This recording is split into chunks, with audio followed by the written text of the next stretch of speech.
আমরা জীবন চলার ক্ষেত্রে কোথাও না কোথাও একা হয়ে গেছি। একবার খেয়াল করে দেখেন যে আপনি জীবনের তাগিদে অর্থ উপার্জন করতেছেন, সংসার করতেছেন বা ভালো চাকরি করতেছেন। আপনি হয়তো ভালো লাইফ লিড করতেছেন, ভাবতেছেন। কিন্তু কোথাও না কোথাও একা হয়ে গেছেন। একঘেয়ে আপনাকে ধরে ফেলছে, গ্রাস করে ফেলেছে। তো জীবনে মনে করেন আপনি ভালো পরিবার গঠন করছেন, সময় মতো প্রতি শুক্রবারে সময় দিতেছেন পরিবারকে, কোথাও বেড়াইতে যাইতেছেন, ঘুরতে যাইতেছেন, ভালো অর্থ উপার্জন করতেছেন। কিন্তু একটা সময় গেলে নিজেকে খুব একা মনে হয়, কোনো কিছুই আপনাকে তৃপ্তি দিতেছে না, একা ফিল হইতেছে, শূন্যতা ফিল হইতেছে। এটা ছেলে হোক মেয়ে হোক উভয়ের। স্বামী সংসার করতেছেন বা যারা মধ্যবয়সী আছেন তারাও সংসার করতেছে, যে ছেলে সন্তান নিয়ে ঘুম থেকে উঠতেছেন। কেন ঘুম থেকে উঠতেছেন আর কেন ঘুমাইতেছেন এর মানে কোন বুঝতেছেন না।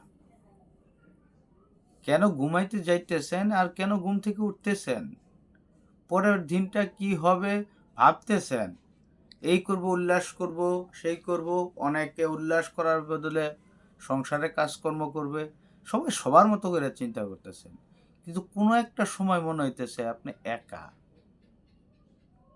কি যেন একটা অতৃপ্তির স্বাদ নাই। এই শূন্যতাটা কোত্থেকে হচ্ছে? এই শূন্যতাটা ফিল হচ্ছে, এটা কখনো অনুমান করেন না। আপনি জাগতিক মোহমায়ার ভিতরে আছেন। অনেকের আছে, অর্থ আছে, কারি অর্থের পিছনে দৌড়াইতেছে। তার একটা সন্তান নাই, যে অর্থ আপনার সেই সন্তানকে অভাব পূরণ করবে। কারো সন্তান আছে, অর্থ নাই, এই সন্তান তার অর্থ দিতে পারতেছে না। কারো অর্থ আছে, সন্তান আছে, সম্মান নাই, সে সম্মান পাইতেছে না। কারো অর্থ আছে, সম্মান আছে, আবার সন্তানও আছে, কিন্তু পরিবার তার এককভাবে নাই। পরিবার তার হাতে নাই, হাতের বাইরে চলে গেছে। একটা জায়গায় আপনি শুধুই একা। একটা জায়গায় সারাদিন মোবাইল দেখতেছি, মোবাইল ইনস্টল করতেছি, নতুন কিছু দেখতেছি। মোবাইল না দেখলে ভালোও লাগতেছে না। কেন ভালো লাগতেছে না?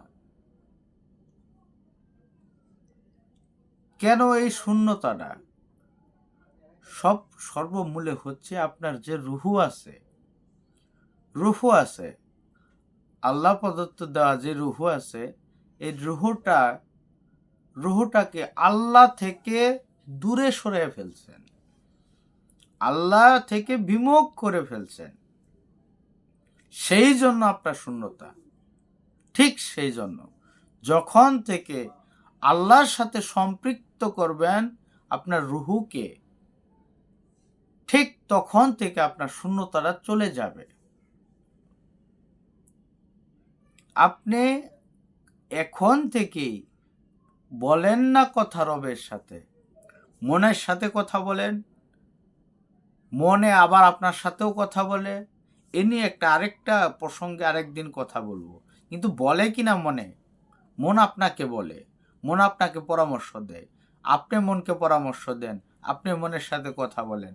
আপনি যতই সাধারণ হন আর যতই আপনি ক্ষমতাসীন হন, মনের সাথে কথা কিন্তু বলেনি। কিন্তু রুহুকে একা করে ফেলছেন দুনিয়াবি কাজ কামে বা অর্থের দিকে, পরিবারের দিকে, শিক্ষার দিকে। যেদিকে আপনি টার্গেট করেন, ওই যে লাইফ লিড করার, উন্নত লাইফ লিড করার পিছনে দৌড়াইয়া, কেউ কেরিয়ার গঠন করার পিছনে দৌড়াইয়া, শেষে কি হয়? রুহুকে একা করে ফেলছেন। এই একাকিত্ব দূর করার জন্য আপনি নতুনত্ব খোঁজেন, যে আমার একাকিত্ব দূর করবে। আমরা অনেকে মাদক আসক্তির পিছনে দৌড়াই। মাদক আমাদেরকে আচ্ছন্ন করে রাখে, যে আমরা একটু অমনোযোগী যাতে হয়ে পড়ি, একাকিত্ব দূর করার জন্য। আসলে ক্ষুধাটা ওই জায়গায় না। মনের ক্ষুধাটা হচ্ছে আপনি রুহুকে রব থেকে একা করে ফেলছেন। যখন রুহু আর আপনার রব একক হয়ে যাবে, মনের সাথে কথা বলার পাশাপাশি আপনার রুহু এবং মন রবের সাথে কথা বলবে, তখন আপনার পূর্ণ একাকিত্ব চলে যাবে। যদিও বা দুনিয়াবি কিছু শূন্যতা আপনার থাকবে, এই শূন্যতা মনের শূন্যতা না। এই শূন্যতা হয়তো থাকবে আপনার সন্তান নাই, বা সন্তান নষ্ট, কুপথে চলে গেছে, স্ত্রী ভালো না, বা বাপ মা আপনাকে বুঝে না, বা আপনার অর্থ আসছে না, কোনো দিকে সফল হতে পারতেছে না। এইটা আপনাকে মনকে শূন্য রাখবে না। আমার কথা হয়তো বুঝে আমি বলতে পারতেছি না, আমার অজ্ঞতা আছে। কিন্তু আপনি যখন থেকে রবের সাথে কিভাবে আপনি অ্যাডজাস্ট হবেন, তখন থেকে আপনার একাকিত্ব চলে যাবে, কনফার্ম। তো রবের সাথে কানেক্টিভিটি করতে গেলে আপনার একটাই পথ, তা হলো কি, প্রথমত সালাদ। আর সালাদ আপনার রবের সাথে কথা বলার পরিপূর্ণ সময়।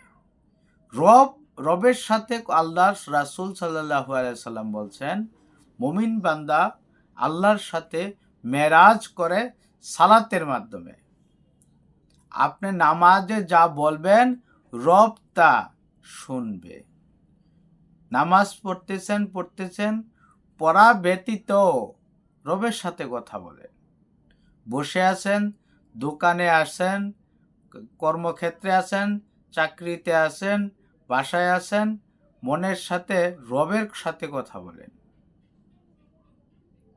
ইয়া আল্লাহ, আমি 15 মিনিট আপনার থেকে গাফেল ছিলাম, আপনাকে স্মরণ করি নাই। ইয়া আল্লাহ, আমি 3 ঘন্টা আপনার থেকে গাফেল ছিলাম, আপনাকে স্মরণ করি নাই, আমাকে ক্ষমা করে দেন আল্লাহ। ইয়া আল্লাহ, আমি আজকে 10 ঘন্টা আপনার থেকে গাফেল ছিলাম, আপনাকে আমি একবারও স্মরণ করি নাই, মনে একবারও তাকে মনে করি নাই। আল্লাহ, আপনি ক্ষমা করে দেন আমাকে, আমার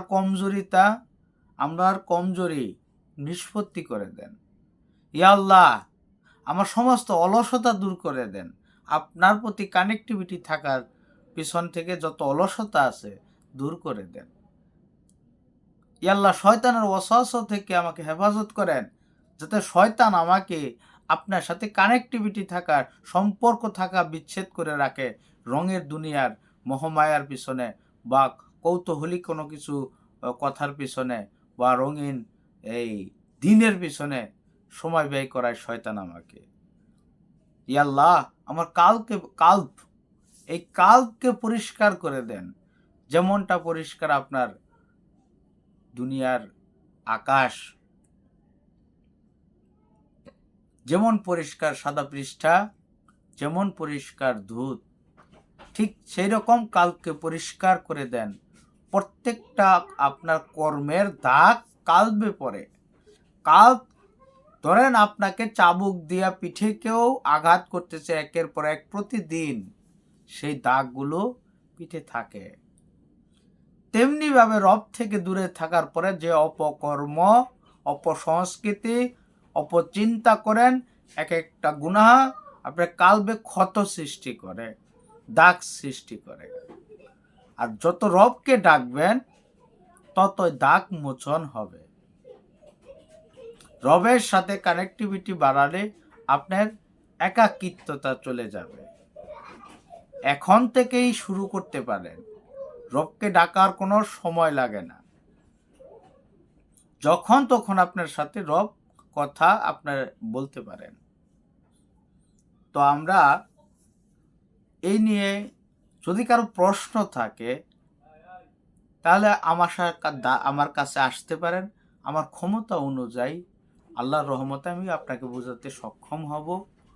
যে কোনো সাহায্য সহযোগিতা থাকলে আসতে পারেন, মনের ব্যাধি থাকলে আসতে পারেন। আমি আপনাকে পূর্ণাঙ্গ হেল্প করার চেষ্টা করব। আজকের মতো ভিডিও এই পর্যন্ত। কথায় ভুল ত্রুটি থাকলে ক্ষমা করবেন, ক্ষমা সুন্দর দৃষ্টিতে দেখবেন। যে কোনো বয়সের মানুষ ভিডিওটা দেখবেন, আর অবশ্যই উপরে লাইক করবেন। উপরে লাইক বাটন আছে, ফলো বাটন আছে, ফলো করে রাখবেন। আর যারা মারফতের লাইনে না, আল্লাহর ভীরুতা না, বা গুরু ভোজন করেন না, পীর ভক্ত না, আলেম ওলামাদের সম্মান করেন না, তারা না করলেও চলবে, আমাকে ফলো, সমস্যা নাই। তো হক মাওলা। আল্লাহ হাফেজ। আসসালামু আলাইকুম।